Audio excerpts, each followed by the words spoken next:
Hello there, and thanks for joining me. I'm Corel Painter Master Aaron Rutten, and in this video, I'm going to give you a demonstration of the best practices for the lighted up brush pack for Particle Shop. So I have a photograph open here in Photoshop. This is a photo of downtown Seattle that I took myself, and I'm going to take advantage of Particle Shop's non-destructive workflow by right-clicking on the layer. I'm going to choose Duplicate Layer, and on that duplicate, I'll then go to Filter, Painter, Particle Shop. Now this little dialog will pop up here asking me if I want to create a duplicate of the layer. I already did that, so I'll just go ahead and launch Particle Shop. You could always hide this message if you don't like it. And then you'll want to make sure that you have the lighted up brush pack selected here. And these are all the lighted up brushes. So we'll go through each of these one by one, and I'll show you the best way to use each of these. First of all, we'll take a look at Arc. And let's go ahead and pull up the color palette here because we'll want to make sure that it's set to glow, because all of these brushes are based on real-world lighting effects, and so for them to blend naturally with the background, they need to be set to glow. And if you want to just pin this so it stays up here permanently, you can pin the color palette. I'm going to do that. And the way this glow method works is it's going to build up the color. So let's say I pick a color like this dark color. As I paint with it, it's going to gradually get lighter and lighter and lighter and lighter until it reaches white. So what we want to do is we want to take advantage of that, and we don't want to start here too close to white because it's just going to build up to white too quickly. I'll show you what I mean by that. So if I zoom in real close and paint with this brush, you can see it's just basically white. There's not much of a difference in color. However, if I set this towards a dark blue and I paint, you can see along the edges, if you look very carefully, there's a little bit of a blue halo. And so that's more or less what this color is controlling for this particular brush.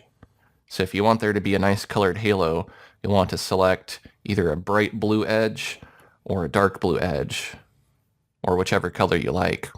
So we'll go ahead and go with somewhere in between bright and dark, and then we'll paint a brush stroke. Now we want this to look like a lightning bolt, but this could also be an arc of electricity, or really whatever you want it to be. So what I'm doing is I'm doing kind of a wavy, zigzaggy pattern. The brush is going to move a little bit on its own, which is one of the many advantages to using the particle technology, is it randomizes your brush stroke. And I'm also using pen pressure. I'm using a Wacom Cintiq 24, which means that I can vary my pen pressure so I can get a very thin lightning bolt or a very thick lightning bolt depending on how hard I press with my pen. So I'm starting out pressing firmly, and then I'm using lighter pressure as I get down towards the bottom. Now you can resize your brush a few different ways. One is you can go up here and you can change the size of it in the slider, or you could type in a size numerically. But what I find is easier is to hold down Control and Alt, or Command Option if you're on Mac, and drag with your pen to choose your brush size manually. Now a lot of these brushes are only going to go so big, so even if I size my brush super huge like this, the brush is going to kind of max out at about this point. You can also change the opacity of your brush if you like, and you can choose whether or not to vary the opacity with pressure. If it's orange, it's on. If it's gray, it's off. I'm going to go ahead and zoom out real quick, go to 100%. So we have quite a few lightning bolts in the sky, but I think I only want one. So what I'm going to do is I'm going to go ahead and just clear these settings here. And I'm going to go back to my brush, and I'm just going to draw in a lightning bolt that I think looks a little bit more realistic. So you want to think about what's going on in your background as well. If there's objects that would be in front of your lightning bolt, you'll want to make sure that you don't cover them up. So I want the lightning bolt to go behind the building. So I'll just use the eraser if I've overpainted it a little bit to shave off some of the lightning bolt. I can also lower the opacity of the eraser, make my brush bigger, and erase a little bit up here towards the top so it almost looks like the lightning bolt is coming out of the sky, coming out from behind a cloud or something. You could also add little arms to your lightning bolt if you wanted it to have some little extra pieces like so. I think it looked good with just one bolt. So I'm going to go ahead and go to Save. And now I have a couple options. I can merge those brush strokes with the source content. So that means I'll merge this lightning bolt with the background and I'll just have one single layer. Or I can save only the brush strokes, and this is really the preferred way to go because then you have just the lightning bolt and you can do what you please with it. So I'm going to choose that option and go to OK, and you can see now in the layers palette that background has disappeared and all I have is the lightning bolt. And if I use the layer adjuster, I could move that around. I could use free transform with Control T to make it bigger, or I could rotate it, or I could squish it and stretch it and do a lot of stuff with it that way. I could also zoom into it here and I can play with the blend mode. For these glow brushes and these light effects, the best blend modes to use are lighten, screen, color dodge, linear dodge, lighter color, and then soft light, hard light, vivid light, linear light. Anything that has the word light in it is going to work pretty well. So let's go ahead and try hard light. Now, since this is really white, you're not going to see much of a difference. But if we were to duplicate this layer, let's call it glow, and then go to filter, blur, Gaussian blur, we can increase the radius here until we get a nice glowing edge. Can you see that there? There's a little bit of a halo. We'll click OK. Now if we click before and after, you can see that that lightning bolt is really glowing. All we did was duplicate the lightning bolt and blur one of the duplicates. Now you could also go to Image, Adjustments, Hue Saturation. You can increase the saturation of that glow, or you could change the hue of it if you wanted it to be orange or green or blue or whatever you like. And that's kind of the general principle behind all of these brushes, is you don't have to leave them just as they are once you make the brush strokes. You can also composite them in different ways and kind of build things up using the power of Painter and the power of Photoshop together. So I've got my bolt. I'm going to group those layers and I'm going to call them bolt. And now what if I want to add some more layers from Particle Shop? What do? How do I combine them with all of the layers here? What I'll want to do is I'll want to combine all of these layers together into a temporary duplicate. So I'll go ahead and select both of these layers by holding Shift. If you have more than just these two layers, you want to select all of the layers in your composition. Then you can hit Control J. That's going to create duplicates of all of those layers. Then we'll hit Control E or Command E to merge those layers. So what we have here is a single layer composite of all of the layers below. And if we go to Filter, Painter, Particle Shop, we can go ahead and add to this if we want to. So let's look at bokeh. Bokeh is a Japanese word, and basically it's the little light spots that you see when a light is out of focus. So you don't necessarily have to use those for that particular purpose. You could use these to make stars or planets or moons. You probably want to pick kind of a darker blue color so it doesn't build up to white too fast. And you also want to use light kind of quick taps, because if you tap and hold, it's going to build up gradually. So I could, for example, maybe just put a few big ones over here. Let's take a look at Converging. And Converging is intended to give you some squiggly lines that kind of converge at a vanishing point. You can see a natural convergence over here with these car lights. They all kind of start out a little bit wider and more spaced apart. And then as they go into the distance, the lines converge together into a vanishing point. So this brush kind of simulates that. So we'll select it. We'll go ahead and go to the color selector. Let's change that to red. And let's put in some converging red lights. So I like to start from the vanishing point, because what these strokes are going to do is they're going to kind of move on their own and they're going to spread out. So the longer you make the brush stroke, the more they're going to spread out. And the thing with these particle brushes is sometimes they kind of do what they want to do. So clearly this has gone way off of my road, so that's not a good stroke. I'm going to do an undo and I'm going to try again. The size of your brush makes a difference as well. So if I make my brush a little bit smaller, that's going to help kind of keep the strokes together. You can think of it with this brush, the larger your brush diameter, the more crazy these strokes are going to go. So I have a couple of nice little converging things going on here. If we zoom in really close and take a look at those, you can see that they kind of are more spaced apart. And they move up here, and then they start to kind of condense down into this nice bright white hotspot. Very similar to the taillights that you see here. Now you might notice there's kind of an abrupt end here. So what we could do is we could either erase this or we could blend it. Let's try blending it. Another way you can resize your brush if you want to fine tune it is you can use the bracket keys. The left bracket key makes your brush incrementally smaller. The right bracket key makes it incrementally larger. And blending, if I just kind of blend back and forth on this, it's going to kind of fade it in and soften it. That can be helpful sometimes. So let's go ahead and composite this stuff. Let's go to Save. We'll save only the brush strokes. And we can zoom out and we can take a look at what we've got. We have our nice bokeh up here in the top right. And we have our converging strokes over here. And I can still use the Photoshop eraser if I wanted to erase. Or I can even move this layer around if I want to reposition it. If it stands out too much, which it kind of does, it's kind of sharper than the rest of the image, I can go to Filter, Blur, Gaussian Blur, and just add a little bit of blur. I'll also want to change the blend mode from normal to screen, and you can see instantly that helps a lot. We can also check out color dodge. That has an interesting effect. Linear dodge, lighter color. I'm just cycling through these with the arrow keys. Soft light, hard light, vivid light, linear light. I kind of like linear light. That's really interesting looking. Now you can see that these lines overlap the telephone poles, so that's not right. We're going to need to do some masking. So if we look down here in the bottom of the layers palette, we can add a mask, and we can select black, and we can select the brush, and we'll pick a brush width that's about the size of the telephone pole, and we'll just paint right over that on all of the poles. So that way it looks like our light is behind the poles. The bracket key shortcut works for Photoshop as well, so I can just use the bracket keys to make my brush bigger and smaller. There we go, that looks much more realistic. When we're done with the mask, we can right-click on the mask and choose Apply Layer Mask. And just like we did with the lightning bolt, we can add a little bit of a halo to it. Let's right-click on it. Let's choose Duplicate Layer. Let's go to Filter, Blur, and this time let's choose Motion Blur. And let's make our angle kind of the direction that our taillights are going. So kind of this diagonal direction here.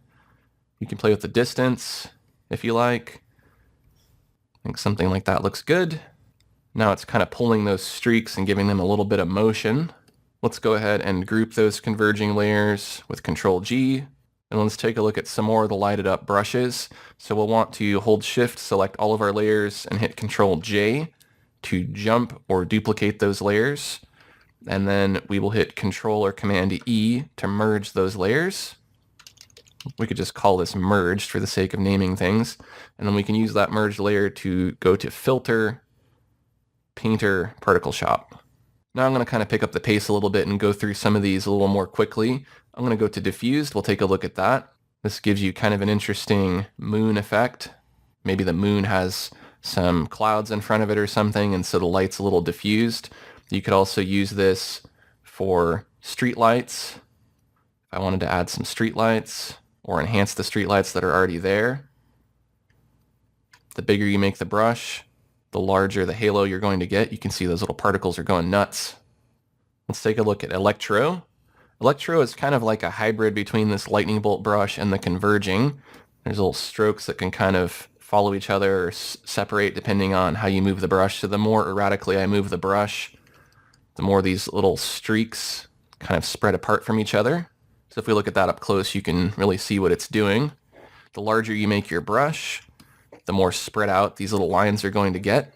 And you can always pick different colors. You can use blue. Again, you want to try to pick kind of darker or more saturated colors, because if I pick something too light, it's just going to look kind of like white. If I pick something a little bit darker, it builds up more slowly. And you can see there's almost a little bit of purple in here. I can control that with this color jitter setting here, so I can have more or less of that other color. If I don't want any, I can just turn it off, and it'll just be one single color. Next, let's take a look at flare. This is kind of like a lens flare that you'd get from a camera. So I'm going to try to match this color from my background here and put in a few little lens flares. You just want to do kind of quick little taps like so to make some little lens flares.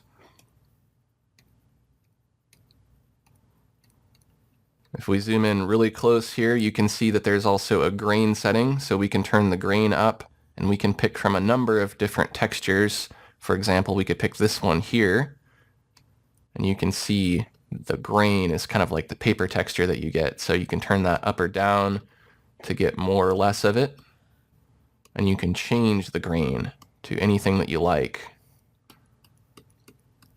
I'm going to go ahead and just clear out this here by clicking on the little X. I'll just throw that stuff away, and let's take a look at Headlight. Now I would use Headlight kind of in the same way that I did the taillights here, except I'd use them for the headlights of cars. So we could pick kind of a color that matches what's going on here. Make our brush a little bit bigger, and we can draw on some nice smooth headlights. And then of course you would want to composite these and maybe make them glow and blur them a little bit, just like we did with the taillights, to make them look a little more realistic. You could also use this just to do little tracers. You could write your name and things like that. Now let's jump over to a different example image here for our next brush. and that brush is called Hot Streak.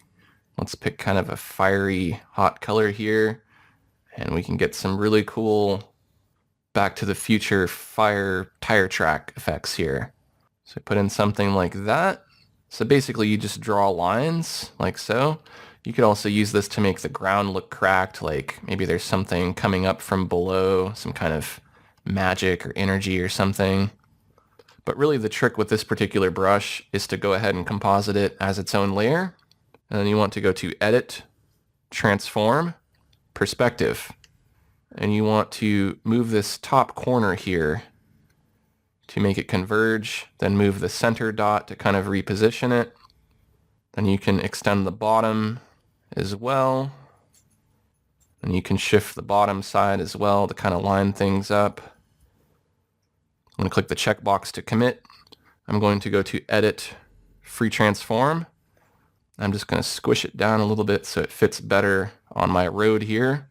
Click on the check to commit. And of course I'd want to change the blend mode to something like screen so that it blends in better. And then I can duplicate that layer and go to Filter, Blur, Gaussian Blur. Increase the blur a little bit so that these really glow. And then go to Image, Adjustments, Hue Saturation. Bump up the saturation a little bit. And now they really look like they're glowing fire. Let's take a look at some more brushes. Let's go to Laser. And let's use the color sampling tool to sample some background colors so that the color that we're using matches as accurately as possible. So we know we want this kind of bluish hue here. Maybe I'll want to make it a little bit darker so it doesn't build up too fast. Go back to the brush, tap and hold. And I can create some streaks. You want to make sure that glow is checked. For some reason it wasn't checked there. I might have been playing with it earlier and unchecked it. You might do the same, so just make sure glow is checked for all of these brushes unless you don't want it to be. So you can build up little lights. If you just tap and hold quickly, you can make little ones. You can make your brush bigger or smaller. If you don't want the rays to move too far from your brush, get some really cool effects there. Let's take a look at Plasma. Plasma gives you some interesting plasma effects. You can make little waves like this, or you can tap with it, and you can make little bullets or little maybe warp space stars or something like that. Let's take a look at Radio Waves. Radio Waves is an interesting wavy kind of brush. You could use it for lots of different effects. This particular brush makes use of the color jitter, so you can set that higher or lower. Let's take a look at Squiggle. Maybe we'll pick a green for Squiggle. Squiggle just kind of lets you make little squiggly lines. Maybe these are little light streaks from using a long exposure camera, and then there's some lights moving around like cars driving by or flashlights or something like that. If we zoom in, you can see those squiggles a little bit better. Next, let's go to tail light. I'm going to select kind of a reddish color. Tail lights work just like they say. They make nice little tail light effects here. I'll add some over here. And if you keep painting over them, they're going to keep building up to white. If you want them to build up to white faster, again, you just make your color closer to white to begin with. There's kind of a magic color that works for a lot of these, so you really have to experiment and see what looks the best. Let's take a look at Wisp. Wisp gives you a little wispy, floaty little line like this. It's very smooth.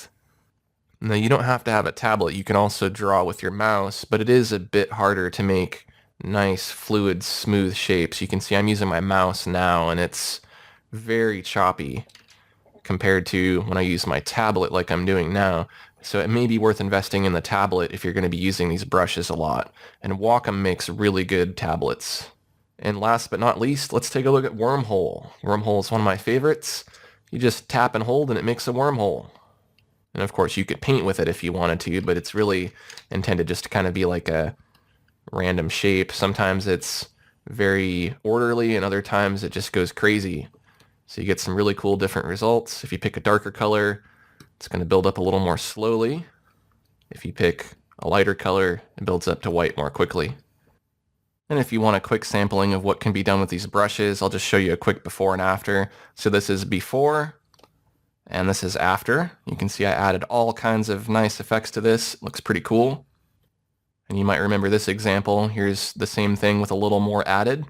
You can see I added some little rays to some of the lights. And then this is just kind of a decorative one to show that you can just draw and paint with these and have fun without having to necessarily enhance a photograph. So there you go. Those are my best practices for using Particle Shop's lighted up brushes. Thanks for watching, and I'll see you next time.